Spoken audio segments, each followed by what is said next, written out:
about our great concrete and our cement, and we just like to build things. Helicopters and spaceships and tanks. Okay. Oh my. Oh. I have made a game called A plus B equals aliens. I don't know. My guess is going to be that he's stargazing. Hello, everyone, and welcome to Weekend Talk, a show that brings professionals in cultural heritage directly to you. As always, this episode is brought to you by Save Cultural Heritage Group. I'm your host, Megan Comoric, and I am an archaeologist and Egyptologist currently based in London. Today, I am joined by a human osteoarchaeologist turned digital marketing executive who not only promotes cultural heritage careers and archaeology on her YouTube channel, but she has also worked in heritage careers and environmental engineering careers for many years. I am very excited for all of you to meet her. So without further ado, hi, Rachel. Welcome to Weekend Talk. Hi, Megan. Thanks for having me. Oh, it's great to have you. Are you excited? Yeah, should shape up to be an interesting part of my evening. I mean, as always. So for you and for those at home, this episode, as always, is broken down into 3 segments. We will have segment 1, which is introductions, followed by a hopefully quick Q&A. But of course, if you tell me something interesting, I'm going to roll with it. So bear with me. And then we will go into segment 2, which is an entertainment section where I have made a game called A plus B equals aliens. I promise I will explain that further in segment 2, so bear with me, everybody. And then, of course, segment 3, we'll just roll out the red carpet, allow you to do a shout out, let the people know where to find you and what you have going on in your life. Sounds good. Perfect. Well, then let's get started. Tell us more about you, Rachel. Oh, where to start, really? So I'm from Canada, and my archaeology, life kind of started when I chose to do an undergraduate degree in Near Eastern and Classical Archaeology at Wilfrid Laurier University. I really dove into it there. I felt like when I started, I really found my people. I really enjoyed it. I always had a love for history, but doing archaeology really just like cemented that was what I was meant to be doing. I was really lucky as well during my undergrad that I was able to go on 3 straight summers of digs in the Kingdom of Jordan, and just like going and being able to do that and experience it in real life was really amazing, and definitely an experience I recommend for everyone just to go on a field school. There's really no other experience like it, I'd say. When I finished my undergraduate degree, I took a year off, during which I spent a little bit of time working in the Canadian archaeology industry, mostly just doing some advanced works on construction farms and looking for lithic scatters from First Nations.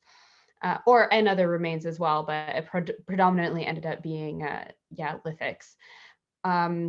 I then moved to Scotland and Edinburgh to complete a master's in human osteoarchaeology from the University of Edinburgh. And that was a really great experience, which I was really glad I was able to do. I spent a year taking classes, and then I did 3 weeks working in Bulgaria with one of my professors on what would end up being a collection that I would write my dissertation thesis on for my master's. So that whole experience took a year, which was kind of condensed and really intense, which was interesting to be sure. And then once I finished, I thought I would maybe try and stay in Scotland and have a go at working in the commercial archaeology industry over here. Because while I had done it in Canada, I hadn't really found it to be particularly to my liking, which probably has a lot to do with the fact that I did winter archaeology in Canada. So I think that would deter a lot of people. It was very muddy and cold. So I decided to try and have a go in Scotland, and it took me a couple months, but I eventually was able to get my first job as a field archaeologist on a temporary contract. And then I spent the next 2.5 years working on a variety of projects all over the country. And then after that time, I was offered a job as a trainer and like marketing person at an archaeology company that was based in Edinburgh. So I joined the company on that basis, working between these 2 jobs. So training people and then also helping run their social media and marketing things in relation to their company. And then So I did that for about 3 years. And at that point, I was ready to kind of like progress in my career, and the company that I was with just didn't have the position to offer me, but their parent company did. So I ended up leaving the archaeology company I was working for and now going to work for their their gigantic overlord, basically, which maybe makes them sound a bit more sinister than they are. They're actually really nice, and I was really grateful that they were able to give me an opportunity to kind of like grow as an employee. So that's when I became a digital marketing executive. So I help run their website now, and also do a couple other things on the side. But that's kind of where my journey has taken me so far. So I've gotten a little bit farther away from archaeology than I would like at the present moment, but I would love to eventually be able to come back a little bit more in this space in terms of work. I've still been really active because, as Megan mentioned, I run a YouTube channel, and I have done since 2016. That's all about careers in archaeology. So I've been running that channel in tandem, all at the same time. It's not related to my work. I don't get paid by work to do it. So that's how I'm currently trying to keep my toes in the archaeology world. I also have an Instagram that I just started that goes along with that. And I'm hoping to eventually get into a spot where I can maybe go on some digs maybe sometime soon, or get involved in some other ways. And yeah, that's about it. That's about it. Sorry for the tangent. Oh, I loved it. I just sat there and listened. I'm like, oh yes, please tell me more. No, I think it's a thing that a lot of archaeologists, I think, feel, is this pressure to either always excavate or always try to get the next degree in order to do something bigger and progress. But there is not always a progression path or a straightforward progression path for Yeah. archaeologists. Yeah, Uh, it's kind of one of those things where it's like, even though you feel you're ready for it, is the company that you're working for can't necessarily offer you that, because it has to make sense for their business as well, which, like, I totally understand and I get that. But yeah, it sucks. It sucks as well. Yeah, it's always a question that I think we get asked as archaeologists, is obviously like, what is there to do outside of academia? Do we have to become professors, or do we have to work in museums? And of course, as you mentioned, like, no, you can be a field archaeologist, you can work with corporations. But what does that necessarily look like for someone who is unfamiliar with that kind of path? Um, well, yeah, I mean, I feel like archaeology is not ever straightforward, or if it is straightforward, it's for very few people. I think that the path, well, everyone's path is going to be different, and it's just about identifying the things that you're passionate about and then doing your best to just kind of follow them, and to always keep in mind as well that the things that you want can change. Because I think when I was starting out, when I was a lot younger, I was like, oh yeah, I'm going to do field archaeology forever. I'm going to just be constantly digging, like screw writing papers. Like, I don't want to do that kind of stuff. And then I started doing it, and that's great. But then doing it constantly for 2.5 years, eventually you're like, oh my God, everything hurts. It's yeah. Like, I need a bit of a break. I wouldn't mind being inside sitting at an office desk, um, sipping on my coffee instead of being out in the middle of the day in pretty extreme weather sometimes, doing all of this. So, and also the things that you want out of life sometimes can change. I'm at a period in my life that I think a lot of archaeologists tend to encounter, where you realize that you kind of want to have a family, you want to spend time with your family, and it's really hard to make that work with a job that expects you to be away Monday to Friday. And so a lot of people do end up doing similar things to what I've done, whereas you kind of sacrifice things in order to get those other things that are more important to you at this point in time. But I think that it's important to remember that just because you've left doesn't mean you can't come back. It doesn't mean that you can't still be active. And it doesn't mean that that entire experience that you've had up until then is now like worthless. It's always, I think one of the great things about archaeology is that we get taught to be really adaptable and to have a lot of transferable skills, and it can be easier than you think to take those skills and apply them to other workplaces. Yeah, I mean, it's extraordinary to see just how many skills, like a holistic approach that you have to have as an Mm, archaeologist in all facets of your research, whether it's the physical mm, side of it or just the sitting down and reading 50 books just for like 2 lines of a paper. mm. But what kind of advice would you give to someone then trying to look at how to market themselves as an archaeologist outside of an archaeology role? Oh, I don't know. I would say emphasize, emphasize the things that your transferable skills. So, for example, for me, when it comes to marketing, obviously I had a lot of experience with social media before I got this marketing job at the archaeology company. So that was one thing that I tried to really communicate was that, I knew how to use social media. As well, because I did archaeology degrees like writing. I think writing is something that a lot of people overlook. And so that is like a valuable asset, being able to research something, be able to get sources, being able to write a certain body of work by a certain due date is something that is valuable for a lot of like technical writing jobs, especially, or like perhaps scientific writing jobs. Um, Also, maybe not every job, but I know that I always emphasize the fact that I had a driver's license. Because that's something that actually in archaeology is like very prized. They want everyone to be drivers to be able to drive for work. So that is a really key thing for a lot of people to have. So and that's also applicable sometimes to other fields as well.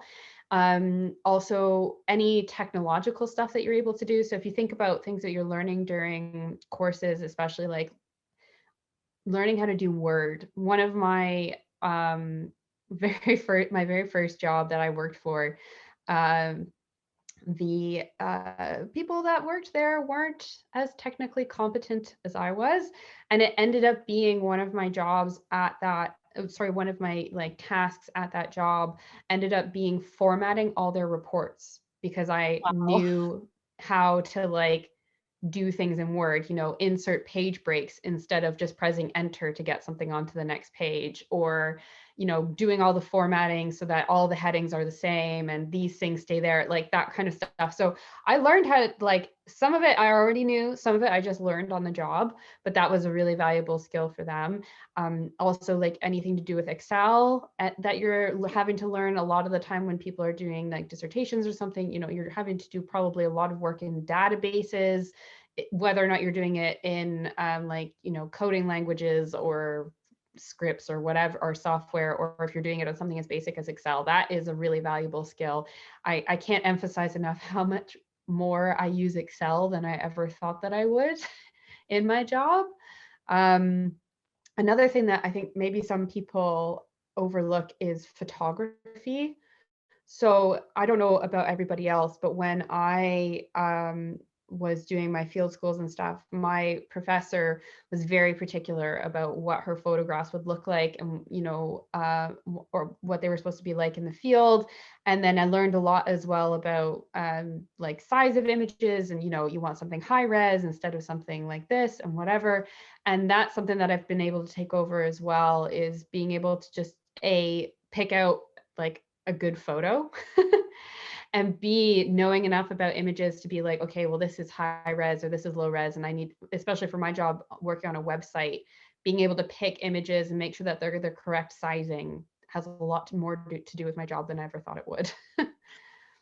It's incredible just to know how many skills you can obtain just by saying, Yeah. like, yeah, I got an archaeology degree, I went into anthropology. It's Mm-hmm. more than I think a lot of people realize. They tend to just think that we dig up old things, and it is far Yeah. more complex than that.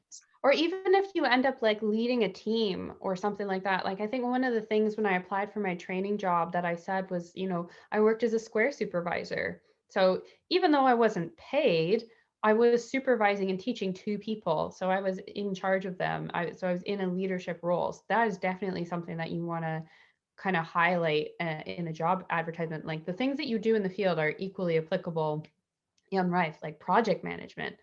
Somebody who ends up running an archaeological site or part of an archaeological site, like doing the lab or the whatever, like that is valuable skills that you're learning that you can apply in other situations. Yeah, no, I mean, I need to start taking notes because this has been incredible. But I think it's helpful for a lot of people because obviously we always answer the questions of what got us into archaeology, but I think we should also answer questions for fellow archaeologists looking to maybe expand their horizons and expand their opportunities. So thank you so much for like delving into that because that was perfect. I could not have worded that better myself. So we'll move into a more like, I guess, happier topic of your YouTube channel because I ended up just binge watching so much of it before I got to interview you because I wanted to see what you were making videos of, and I will say the variety is impeccable and it's great. If you weren't limited with budget or travel or COVID even, what video would you just love to make?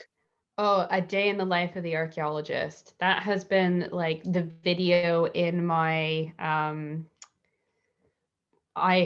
eyesight for ages, but I've never been able to get it off the ground.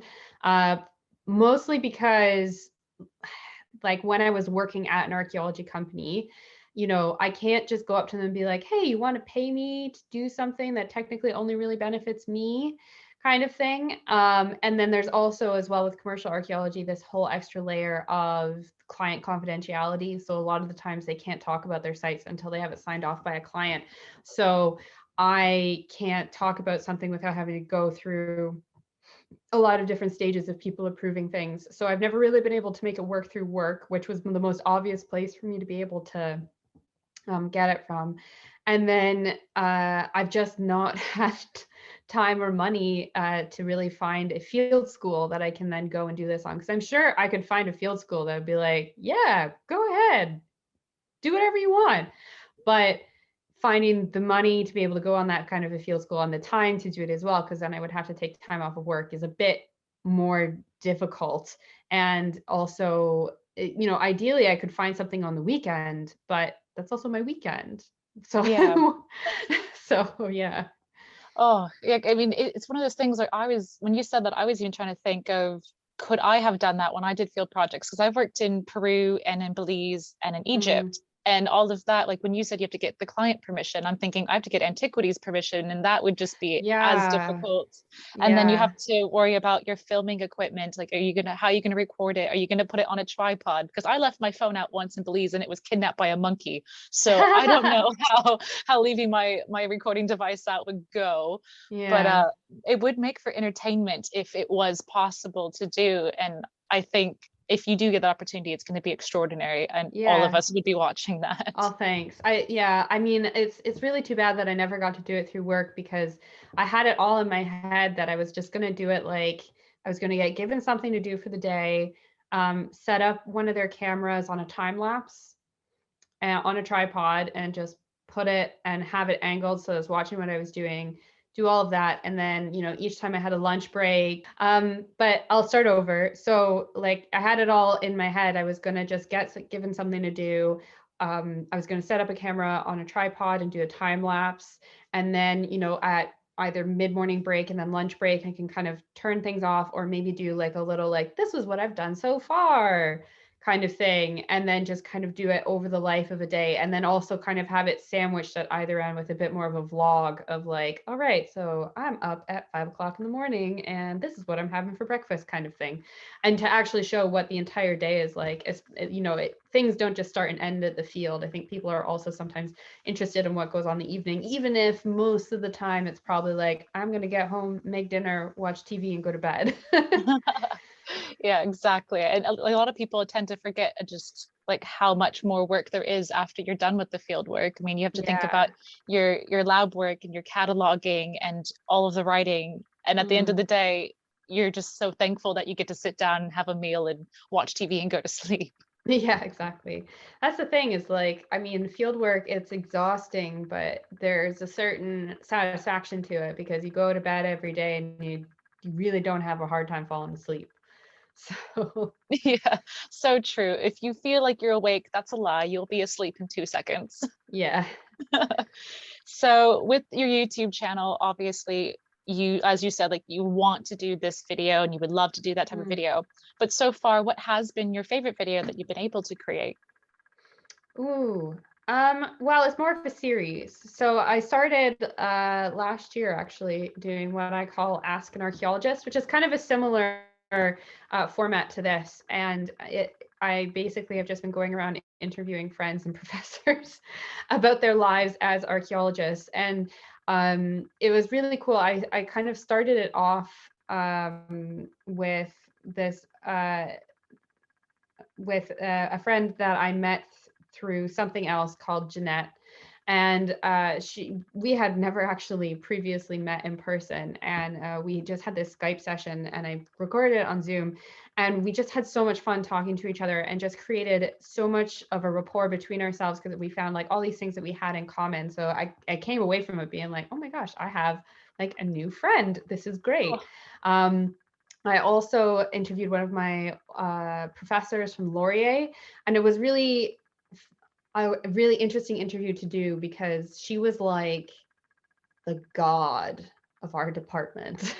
So she kind of like was very, I'm not remote because like she was remote, but it was just like this thing where it's like, well, she's important. And so like you have to treat her with like a certain amount of like respect and there's distance there. And so so when I was an undergrad, she always not intimidated me, but I was just like, okay, well, you know, we don't ask Dr. Davia about these things because they're stupid. And so I was able to interview her in her home and talk to her a little bit about her career as well. And I'd never really had that chance to have like a one-on-one conversation with her while we were studying. So to have that was really great. And also to be able to talk about her because she's so cool in that, you know, she's a woman, she's leading digs in Jordan in like the 80s and 90s when, you know, there weren't as many women doing that kind of thing at the moment. And she's just been such a trailblazer in her career. Or to steal from one of the other great like archaeology feminist websites, a trowel blazer. I really love that word. So she's a really great trailblazer. And then the other interviews with people who are just like my friends. And so I was like, hey, you want to talk about your career on my channel? It's always really nice to be able to catch up with them and see what they've been doing and what they've done in their life. Because even though I know about it, sometimes I don't know the in-depth parts of it. So it's always nice to hear more about what they've done. So yeah. Yeah, I think social media and platforms like this in general are really helping to shape archaeology as we know it. It's really helping to not only bring people outside the field into it and learn more about it, but it's also helping people who obviously are studying it really get to know people better, because obviously in academia there's not enough time and there's not enough intimate space that is created to not only form these connections as a colleague but also as a friend. Yeah, I think it's also really nice. I mean, like for something like this, this video series and mine as well, to show a broader picture of archaeologists. That was one of the other goals that I had when I started doing this series. Is I didn't want to just interview professors at university. I wanted to interview like my friends who are midway through their career and people who are younger than ourselves, who are maybe only starting their career sometimes, as well as the people who are really established. Because like I feel like people think that you just go from A to B without realizing that it's like a spectrum. And also to just show that there's like a new generation of archaeologists coming up and they're not as old, pale, and stale and male as some of the previous generations. Immediately checks. I am pale, but that's about it. Male, pale, and stale. That's the thing that we have to that's the stereotype that I'm trying to upend, that most archaeologists are old white guys. I just feel like old, pale, and stale needs to be an archaeology cocktail now. So you just drink the tears of your enemies. Yeah. No, that was brilliantly said. I honestly think that what you're doing is incredible. And the fact that you continue to share it, even if you're not necessarily 100% in archaeology anymore, is great, because you are still an archaeologist, once an archaeologist, always an archaeologist. And it's great to be able to have someone like you share your stories and share the stories of people that you know with everyone else. Thanks. I appreciate You're that. welcome. You're welcome.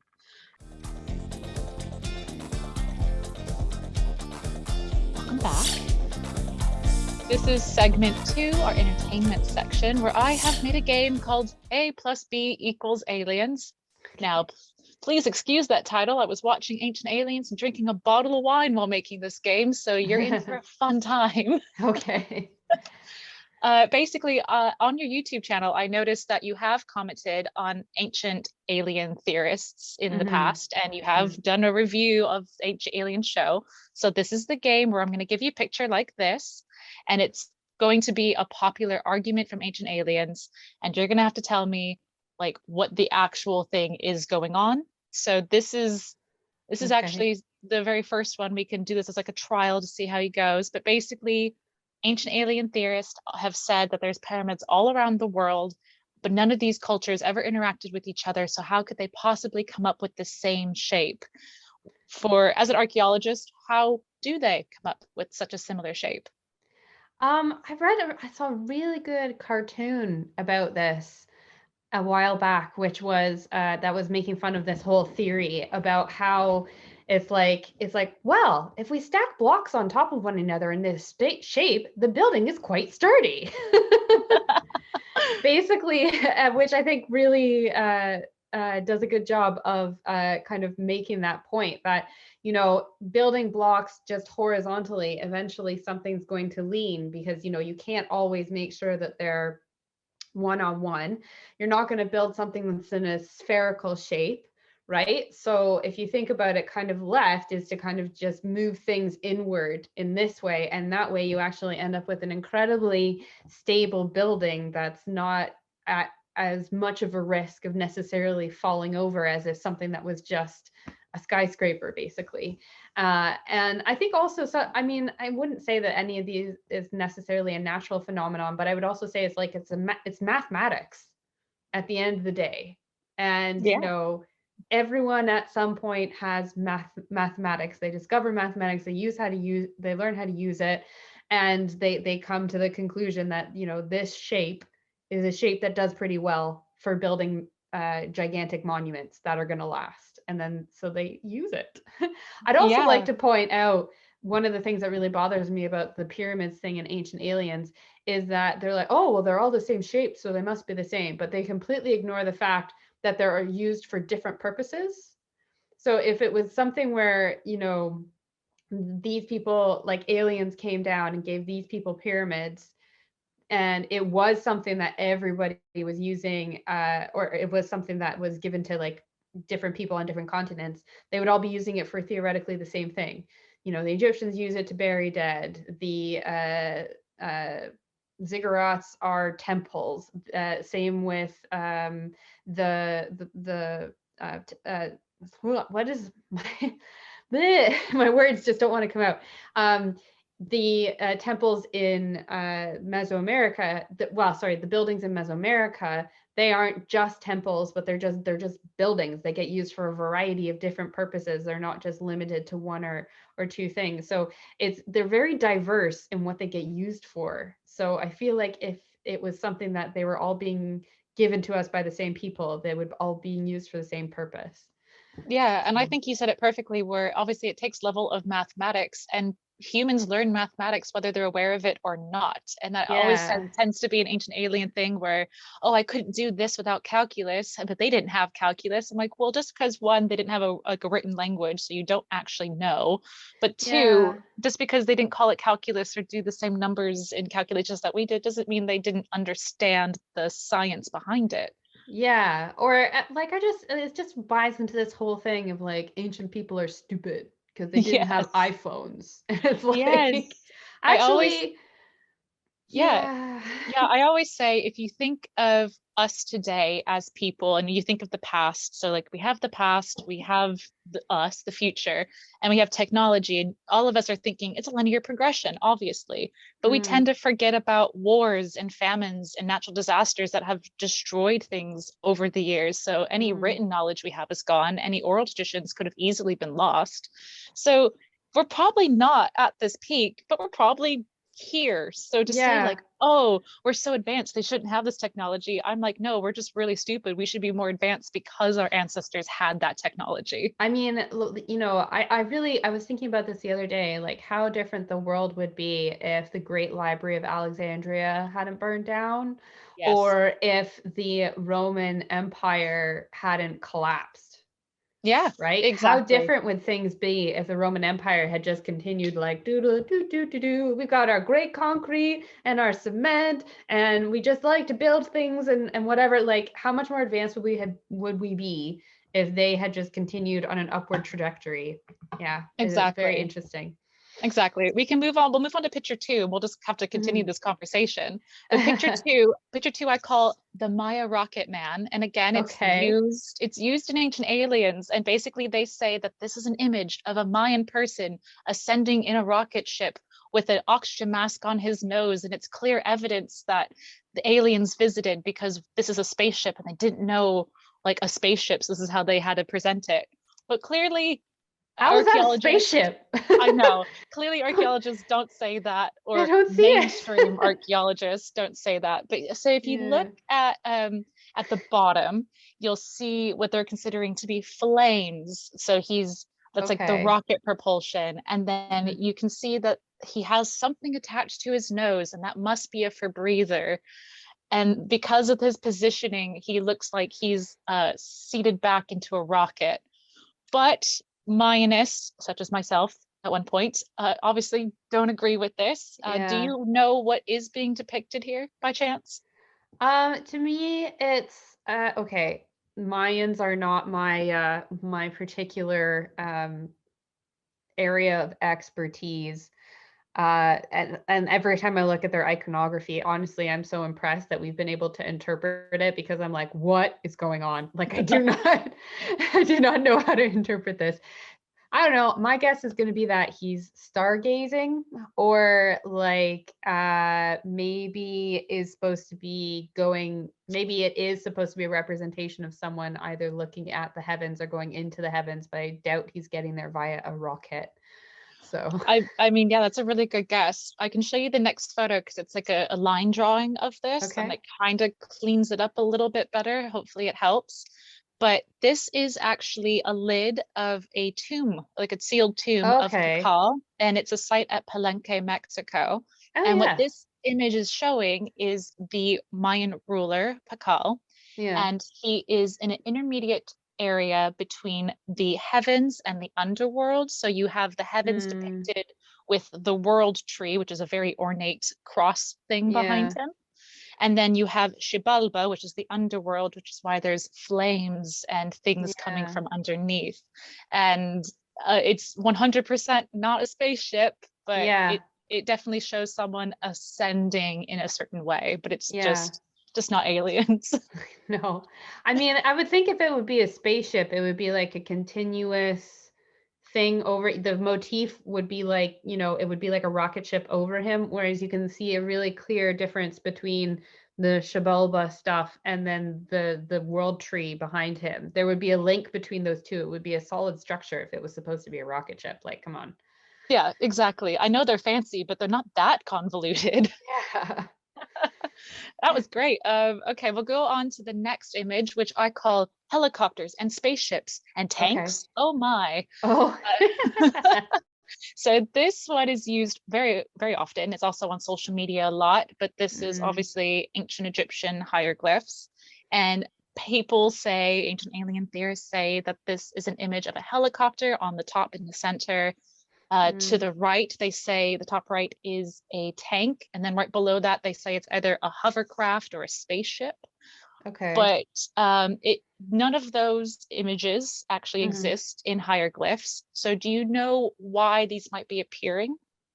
Well, it'll be because of degradation of the stone, so it's probably not in the best shape. So you can't infer that just because the it's worn away to be in this shape that that was necessarily the shape that it was originally. I would say that the tank to me looks like a hand. Yeah, And then the saucer is maybe a fish. That's what very, that looks like to me. And very good. then the helicopter, I have no idea, but I know that that's not a helicopter. Well, I can Where's show the you the rotary blade on the back, guys? right. So I'll show you the next image because it Okay. actually shows it perfectly. But basically what this is on the top, you have Seti the First, it's his iconography, it's his name. And then underneath you have Ramses the Second. So when Seti the First passed away, Ramses the Second took over. He ascended to the throne. And what it was very common to do in ancient Egypt was to repurpose surfaces. So what they did is they basically covered it over, they re-chiseled it, so it would have been very distinct. But like you said, degradation or erosion over the years has made these two words basically come together, and that's why you have things that look like a helicopter without a helicopter rotor, and a hand that is suspiciously maybe not a hand. But yeah, you got it spot on. Oh, thanks. And the ancient Egyptian whiteout is clearly not the best quality. Right. Obviously they were just like, no, this is fine, this will work. No. Yeah, no, Or they nobody's knew going to be exactly what confused they by were this at doing and they wanted all. to confuse us. Yeah. Yeah, exactly.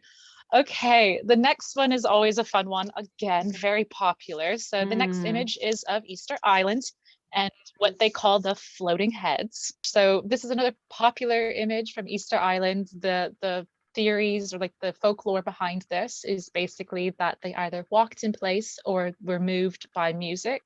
And ancient astronaut theorists like to say that they were moved by aliens, that it had to be some levitation technology, because clearly there's not enough wood, there's not enough trees on this island to move statues, and there's not enough manpower. Why would they want to move statues like this? But do you know actually how they moved them, or at least how researchers now think they did it? No, I don't, but I doubt that it was using wood. Yeah. Yeah, so if we can show the next image, it's actually really, really cool. So these researchers, Terry Hunt and Carl Lippo, actually did an experiment where they recreated a statue. This is one of the shorter ones that are on the island. And using 3 ropes and a bunch of, if there's a will, there's a way people, they were actually able to rock him back and forth as if he was walking into place. And the notion of music moving them is kind of like how we would consider the drummer boy in a marching band or just in war keeping pace. So in order to have the music, they would have rocked it back and forth equally, while the people in the back are holding them still upright. And it actually worked. They were able to move it no problem and position them in place. I wonder if anyone's going to try that for Stonehenge. Yeah, I mean, that'd be amazing. Yeah. I would just like to see a bunch of British people going out there really wet in the rain with a lot of their ropes being like, let's do this. Why not? It's a Tuesday. Yeah. Yeah, it's really incredible. So it's always nice to know that you can take folklore and make it reality. Sometimes what we think is myth can actually be real. Experimental archaeology, man. It's showing us so much stuff. Exactly, that we never thought possible, but we're just like, oh, we're just probably too lazy to do it. Yeah. Okay, final one. Are you ready? Okay. Ooh. Okay, so this is the site Pumapunku, and ancient alien theorists like to call it the port of the gods. And basically these shaped rocks, they're cut in very angular ways, and ancient alien theorists suggest that they were done by lasers or by diamond cutters. Okay. But modern scientists obviously don't think that. So how would you presume that an ancient culture like this, which mind you is it dates after the Greek pantheon, so clearly it's not terribly old, but they just don't have like a written record that has been found. So how would you suggest that these people in it's Bolivia, there we go. Okay. I was like, it is Mesoamerica, but what country? Oh gosh. But yeah, how would you suggest that they would cut stones like this? Well, probably using similar ways to the ancient Egyptians cut the stones for the pyramids, in lots of chiseling. Probably. I saw a really great video of somebody splitting rocks using similar technologies that the ancient Egyptians and maybe these people would have used for theirs, where you use a like wooden doorstops, basically, like little wooden things, and you put them in cracks in the stone where you want it to crack, and they're dry, and then you pour water on them, and as they expand, they like crack the stone. And so then once you get them into the rough shape that you want it to be in, you can then use a chisel to give it a to refine the shapes. You kind of, yeah, that's my answer. Yeah. I'm not going to go any further. Yeah. No, and that's brilliant. That's exactly what they think. They obviously think there's so many methods, and that is one of them. Someone just also wrote that it was probably a really aggressive sanding method, which Yeah. I could believe, because I know there was a viral trend where all of us were just taking aluminum or tin foil and putting it together and then polishing it until it was a very shiny ball. And if we have the patience to do that just for a shiny ball, it's not far-fetched to think that people who really wanted to create a site for themselves for a purpose could easily sit there, do all the techniques that you said, and then sand it down to really clean lines. Yeah, it's perfectly possible that they would have had like not just sand, but like it wouldn't have been like dry sand. It might have been like a paste that they used, and then they ground it into the surface to really make it smooth. So Yeah. I think people like really should have on this show to talk about this stuff, like a stonemason, and ask like a modern day stonemason about it and what they think. I think that'd be really cool.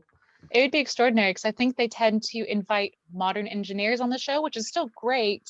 But if you invite a stonemason, they can say, well, yes, I get why you want to use a crane and you want to use this technology, but there is ways to do it without modern technology. Well, and stonemasons know stone, like engineers know some stone, but like one of the Ancient Aliens episodes that I watched, they were watching like a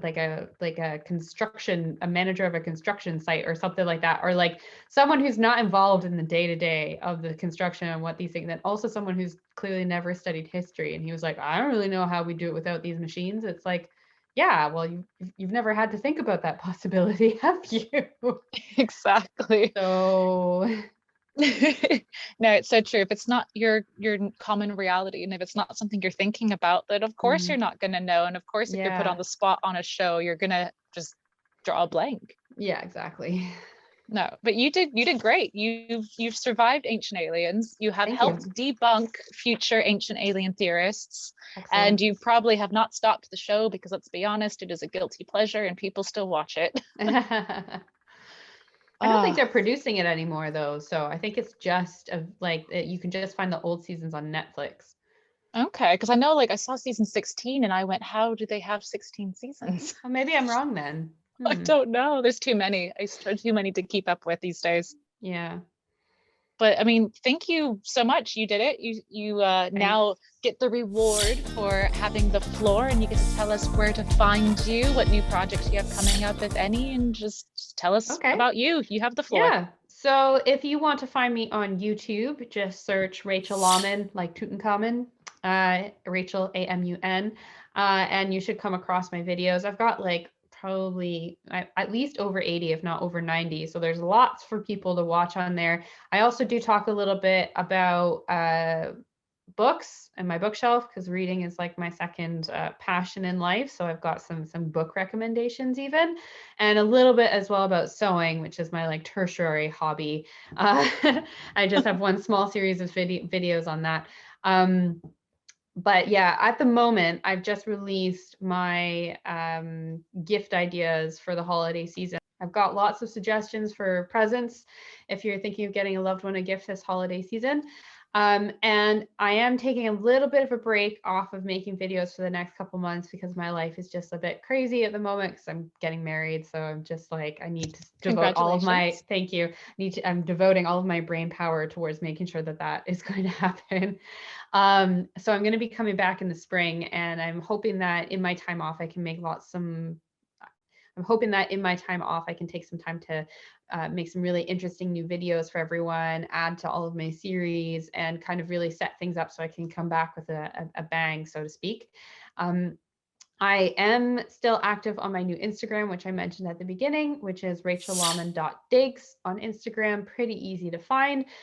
Because it's a bit easier for me to make Instagram posts than videos, I'm still going to be posting on that while I'm away from video making. So if you guys want to just like see what I'm up to, or see my posts and everything, and just check in and make sure that I'm okay, I'm still available to follow on Instagram. And I do love interacting and talking with people on my Instagram. So feel free to send me a message on there if you have any questions for me. And yeah, you can follow me on Twitter, but I'm really bad at Twitter. I only really ever post about when I have new videos, or at the moment when I have a comment to make on the Wheel of Time, because that's my current obsession TV show.